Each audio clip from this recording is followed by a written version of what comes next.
Hello viewers, जैसे कि आपने आज देख ही लिया होगा कि आज मैं किस टॉपिक पे अपनी वीडियो बना रही हूँ। तो स्टार्ट करते हैं।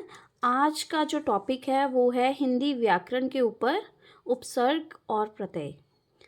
कक्षा छठी से लेके 10वीं तक की कक्षा तक ये प्रश्न जो है व्याकरण में अक्सर आता ही रहता है, उपसर्ग और प्रत्यय, जो कि अगर हम समझें तो बहुत ही सरल हो जाएगा हमारे लिए व्याकरण का ये प्रश्न जो है हल करना।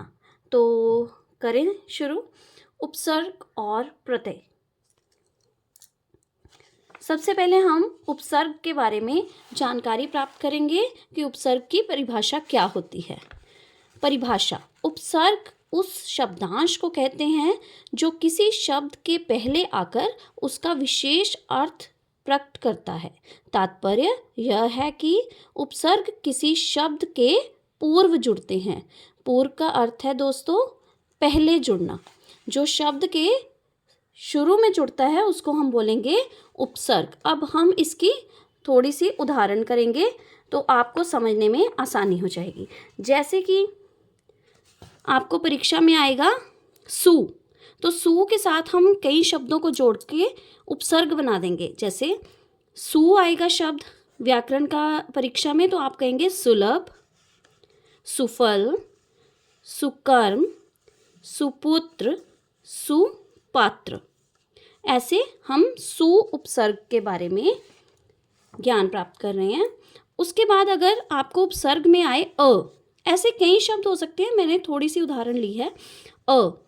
अशांति, अज्ञान, असफलता या असफल, अशुभ, असत्य, ये हो गए अ उपसर्ग से संबंधित शब्द बनाए हैं। 2 या 3 कई बार आता है कि उदाहरण दीजिए।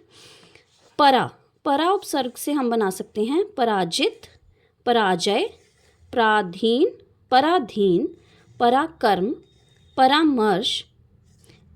इसी तरह अप उपसर्ग से अपशब्द, अपकीर्ति, अपयश, अपहरण, अपमान। अनु उपसर्ग अनुसार, परीक्षा में आएगा अनु से हमने और शब्द बनाने हैं और ये अनु को हमने शब्द के शुरू में लगाना है और नया शब्द बनाना है, उसका एक अलग शब्द का अर्थ होगा। अनुकूल, अनुशासन, अनुरोध, अनुभव। इस तरह से हम शब्द बना सकते हैं। और अब आ गया प्रत्यय। प्रत्यय के बारे में सबसे पहले परिभाषा। प्रत्यय वे शब्द हैं जो दूसरे शब्दों के अंत में जुड़कर अपनी प्रकृति के अनुसार शब्द के अर्थ में परिवर्तन कर देते हैं।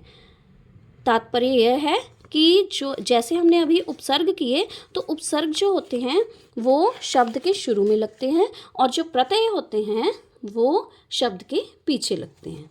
सबसे पहले हमें ये बात का ज्ञान होना जरूरी है। अब है पन प्रत्यय है, ये शब्द के पीछे आएगा। अगर हमें परीक्षा में आए पन के प्रत्यय शब्द बनाएं तो हम बनाएंगे बचपन, परायापन, लड़कपन, भोलापन और अंत में है पागलपन। नए शब्द बन जाते हैं और नया अर्थ बन जाता है। उसके बाद ता शब्द लघुता, सुंदरता, असफलता, प्रभुता, परिमाणता। इस तरह से हम ता के प्रत्यय को प्रयोग में लाएंगे। मंद, भरोसेमंद, अक्लमंद, ज़रूरतमंद, फ़ायदेमंद, दौलतमंद। ऐसे प्रत्यय बन गया मंद का। अगला है दोस्तों हीन, बलहीन, वस्त्रहीन, भावहीन, धनहीन और अंत में है बुद्धिहीन।